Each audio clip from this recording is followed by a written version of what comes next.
hold on. Remember this? So this next step operating system was, we had all kinds of novelties. The machine had a signal processor. It had an optical drive before you used CDs and things. It had a read write optical drive. It had all kinds of nice hardware. It had a fairly, for the time, a high resolution display, which even this projector having fun with, and its coming system operating was Unix on the machine, which was kind of the first and nice, interesting version of Unix, and it also had, it had Steve Jobs' feeling that it should be easy to use. You should be able to use it like a refrigerator or something. And it's already booting faster than Windows Vista. Well, and now, I'm going to. So that long pause was just waiting until it was not doing anything. Now it's going to ask us for a name and a password.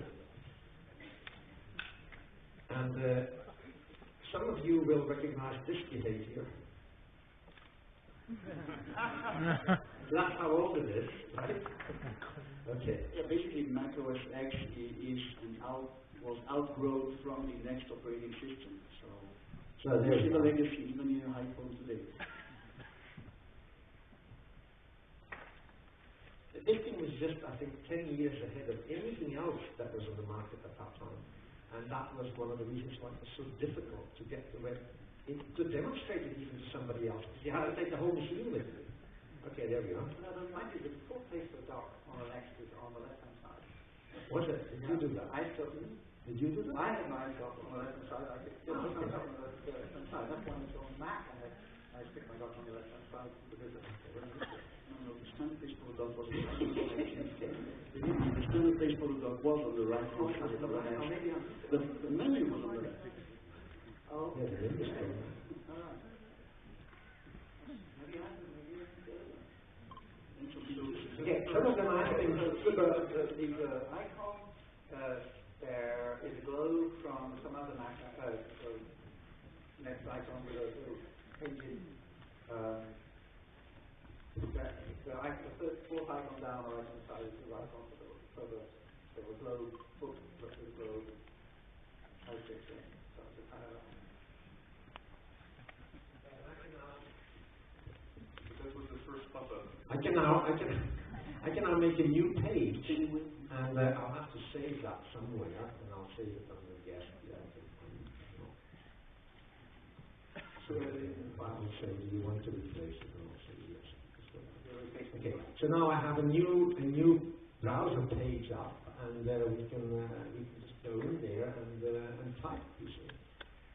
But we can also link it, of course, and read it. And if there were links in it, we could just click and follow the links to different pages. But the links you don't. You make the links, you can do it better than I.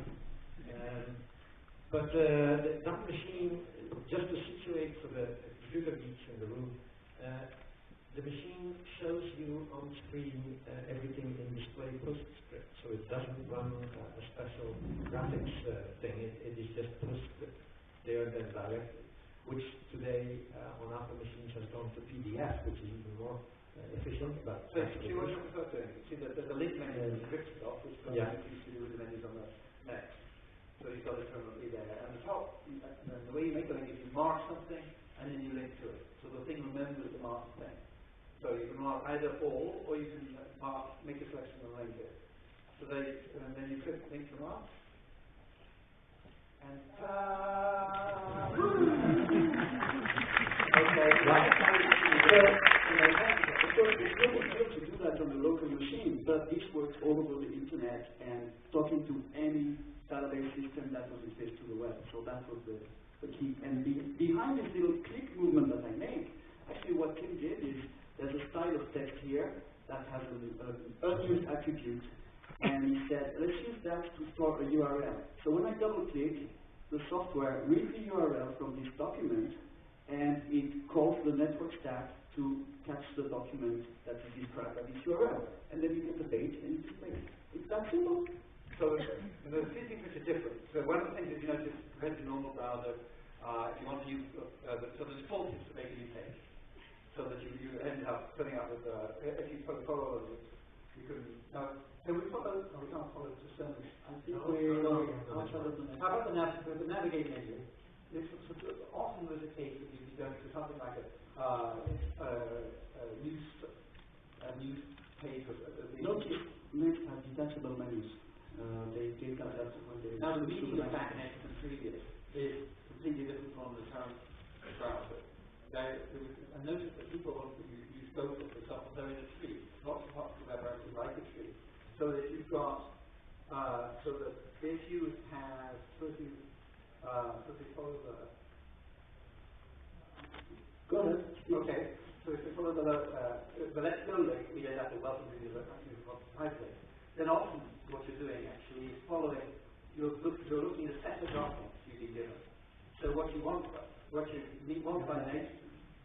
next operation you want is go back to the previous document I was at, find the link I followed, find the next link after that, and follow that instead. So that you have a list of things, you can just go down that list in another window. This is where the URL is sitting. It's behind the scenes. Nobody should see the URL. You see, it's not even in the title bar. We thought normal people should not see the technology. Yeah.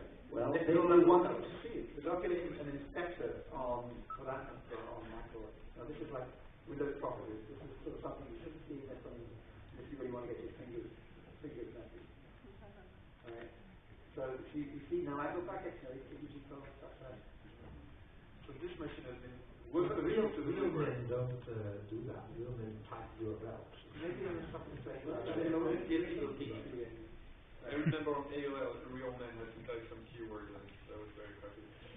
So this computer was connected to the network, and it was the first web server, right? So it has been the whole web for a couple of info.cern.ch. Not very long. That's very long. It was the whole web for how long? When did the second server come out? Well, Nickers and I have a list, which was I checked. In fact, I went to a conference that didn't trust the network, and I took a copy of everything on this machine on a floppy disk. That was how big the web was at the time.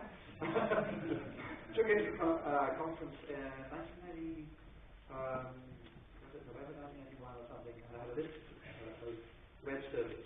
I kept using the web servers at that point. I gave up after a while, but at that point there were 26 on the list. And there was just, so the list, in fact, so that disk has ended up on the, so let me see the Lord website. There is, in fact,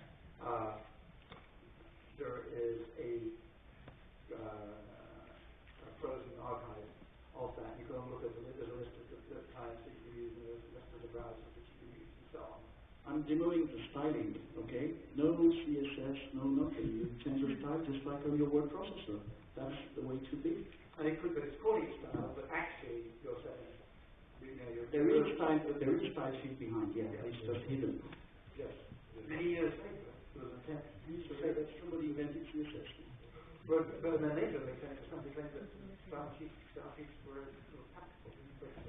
He's sitting there.